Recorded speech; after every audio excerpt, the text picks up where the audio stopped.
하나님 우리 아버지와 주 예수 그리스도로부터 은혜와 평강이 여러분들에게 함께하길 바랍니다.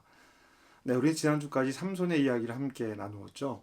여러분에게 삼손의 이야기는 어떤 의미를 남겼는지요? 삼손은 능력이 충분한 사람이었습니다. 아니, 오히려 능력이 넘치는 사람이었죠. 삼손은 출생에서 성장에 이르기까지 모든 것이 특별한 사람이었습니다. 그러나 삼손은 그 의미를 깨닫지 못했죠. 이스라엘도 영적으로 메말라 있었습니다. 하나님을 찾지 않았어요. 삼손도 마지막까지 홀로 싸웠습니다. 그리고 더욱 중요한 것은 우리조차도 인식하고 있지 못하는 삼손의 다른 역할입니다. 삼손은 싸우는 장수가 아니라 재판하고 판단하는 사람이기도 했다는 것입니다. 그 일을 해야 하는 삼손이 그 일을 잃어버렸으니 이 세상에 하나님의 뜻으로 판단하는 일들이 있을 수 있었을까요? 누가 그 일을 할 수 있었겠습니까? 삼손이 사사로 있었던 20년은 그 모든 일이 멈춘 시간이었습니다. 오늘 우리가 함께 읽은 이 말씀은 그렇게 시작된 이스라엘의 이야기예요. 삼손이 다스리던 시대의 이야기인지 삼손 이후의 이야기인지는 명확하게 알 수 없습니다. 그러나 아주 분명한 것은 하나님은 있으나 하나님이 없는 세상이었다라는 거예요. 그리고 이야기의 배열상 삼손 이후에 이러한 이야기가 더 극대화됐다는 것을 알 수 있을 것입니다. 에브라임 산지에 미가라고 하는 사람이 살았습니다. 오늘 이야기의 주인공이죠. 우리는 이 사람이 어떤 사람인지 2절 말씀을 통해서 알 수 있습니다. 우선 이 미가의 이야기는요, 그의 어머니, 저주하는 입을 가진 미가의 어머니 이야기로 시작을 합니다. 그 여자가 이 저주하는 내용이요, 보통이 아니었던 것 같아요.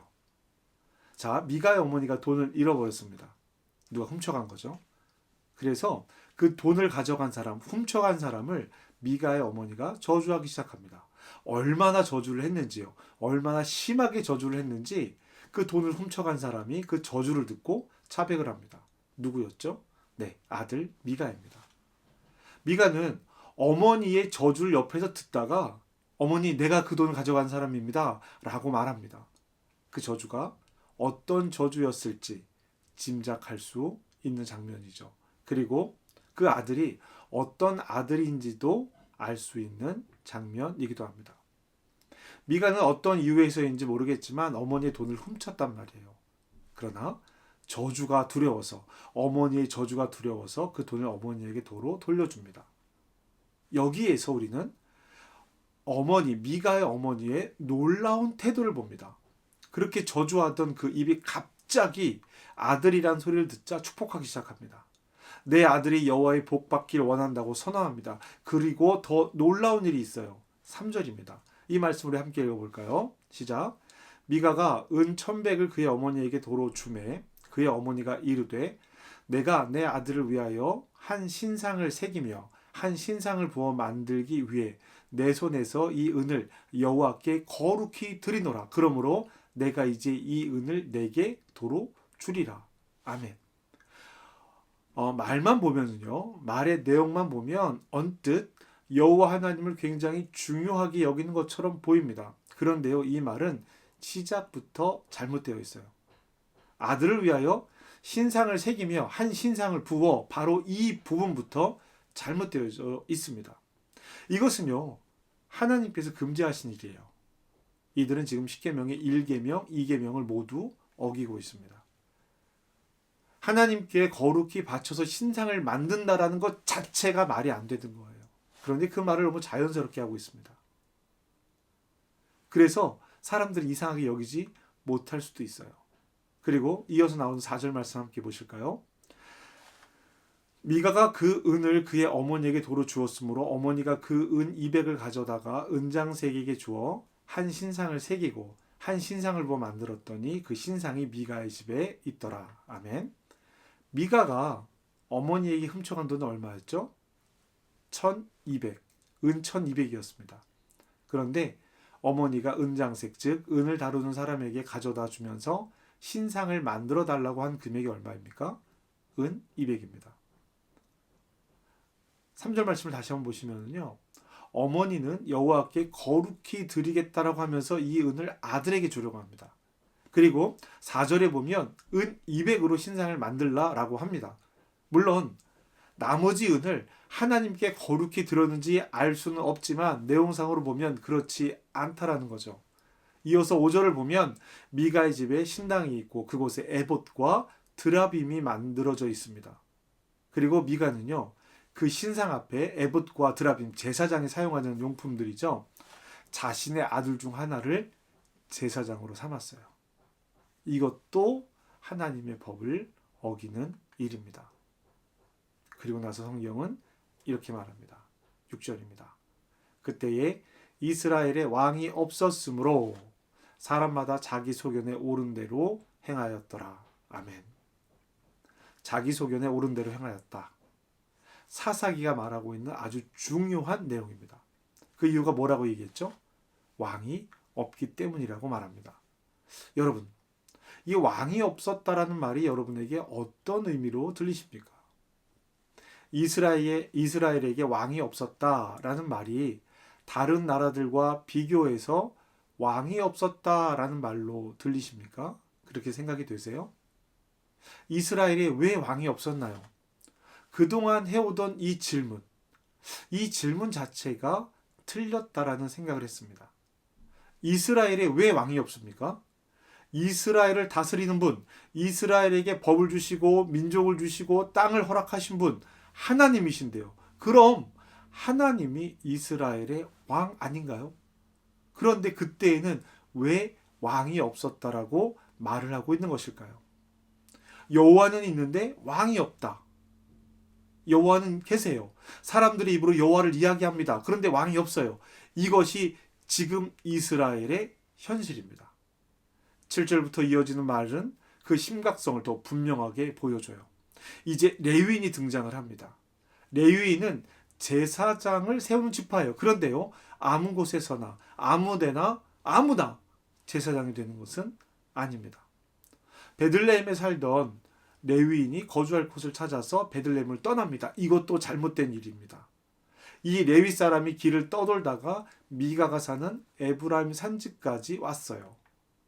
낯선 이방인을 만난 미가가 그에게 다가와서 누구인지 묻습니다. 그러자 유대 베들레헴의 레위인으로서 머물 곳을 찾아 돌아다닌다고 말합니다.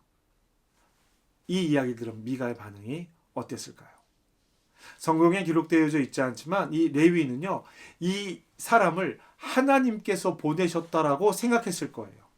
자신의 아들을 세워 제사장을 세웠는데 하나님께서 나를 축복하셔서 레위인을 보내주셨구나. 이제 레위 사람으로 제사장을 세우면 되겠구나 라고 말하고 생각하는 것입니다.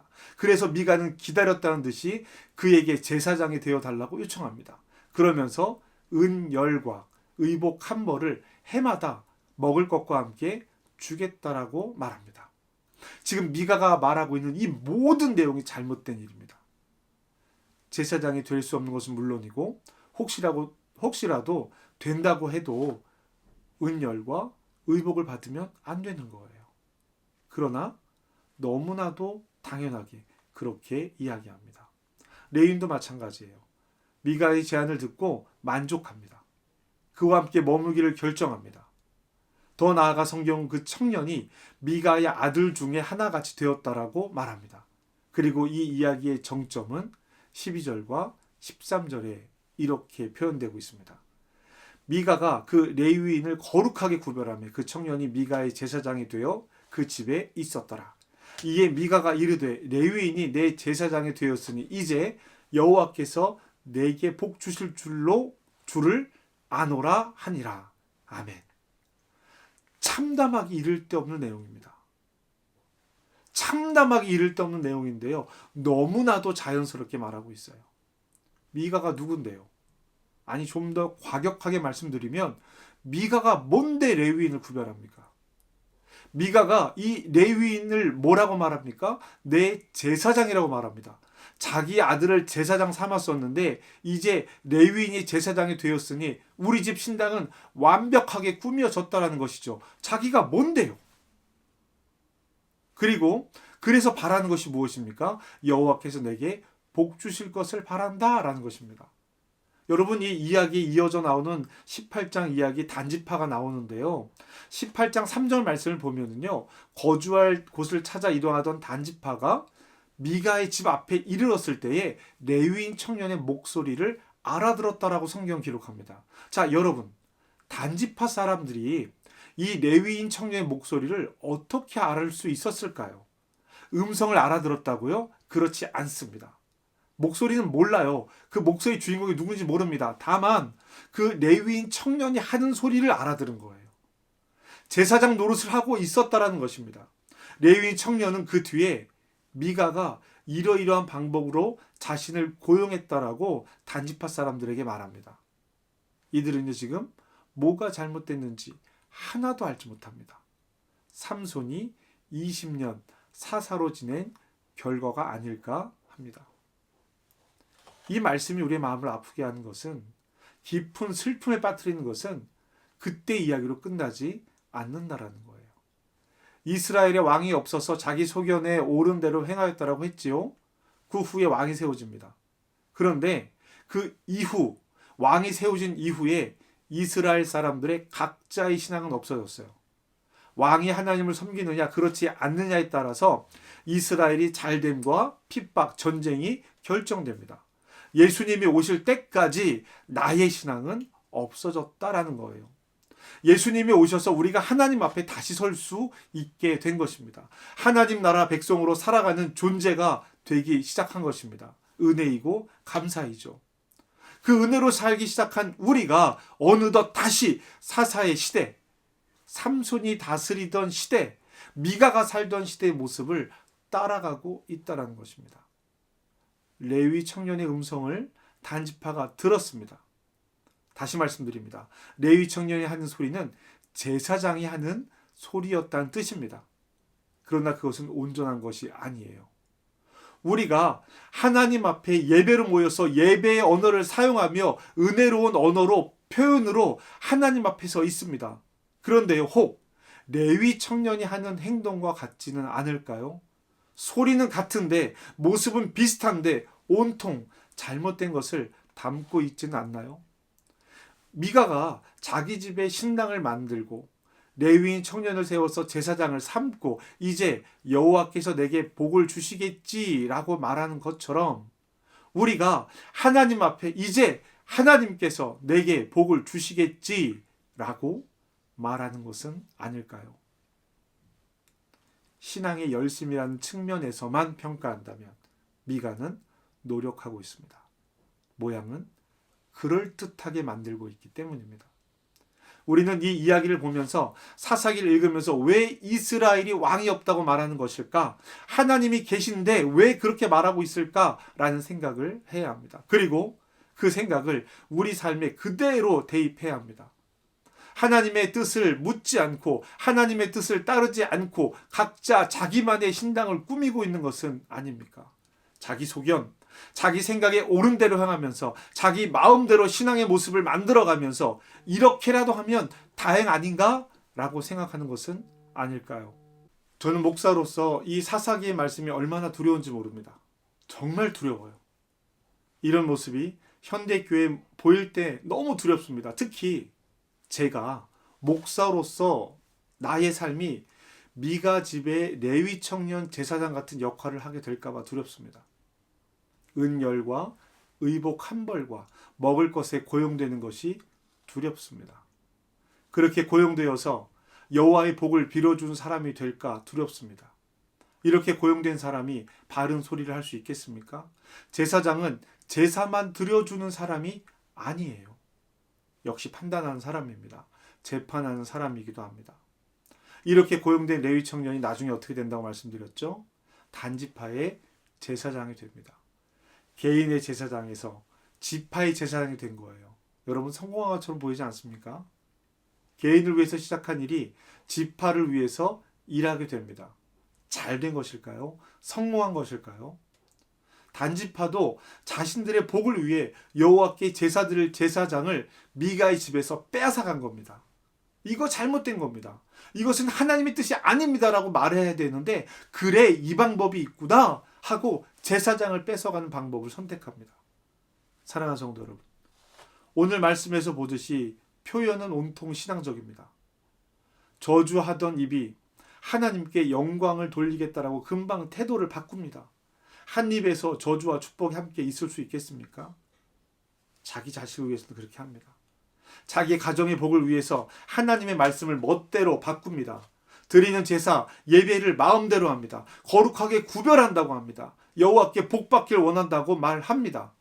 우리의 말이 그렇지 않은지 돌아봐야 한다는 이야기예요. 내가 하나님을 사랑한다라고 말합니다. 내가 하나님의 자녀가 되었다라고 말합니다. 내가 하나님 나라의 백성이 되었다라고 말합니다. 내가 구원받은 사람임을 스스로 고백합니다. 내가 거듭났다라고 말합니다. 그런데 그 모든 것이 미가의 방식이라면 끔찍하지 않겠습니까? 성도 여러분, 그럴듯하게 보이는 신앙이 아니라 그러한 신앙이 되기를 주님의 이름으로 축복합니다.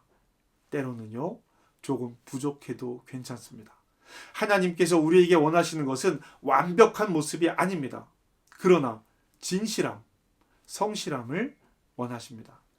내 생각이, 내 마음이 하나님께 합당한 것인지 기도해야 합니다. 내가 원하는 일, 내가 바라는 일에 하나님이 동참하는 것이 아니라 하나님께서 원하시는 일, 하나님께서 하시는 일에 내가 동참하는 것이죠. 그런 기쁨이 우리에게 있길 주님의 이름으로 축복합니다. 다른 사람을 바라보지 말고 나를 바라봅시다. 내가 하나님 앞에 어떻게 서 있는지를 봅시다. 그리고 진실함으로 성실함으로 하나님의 길을 함께 갑시다. 그럴듯해 보이는 신앙이 아니라 부족하고 보잘것없어도 하나님의 뜻을 따라가는 하나님 나라 백성, 하나님의 자녀가 되는 우리가 됩시다.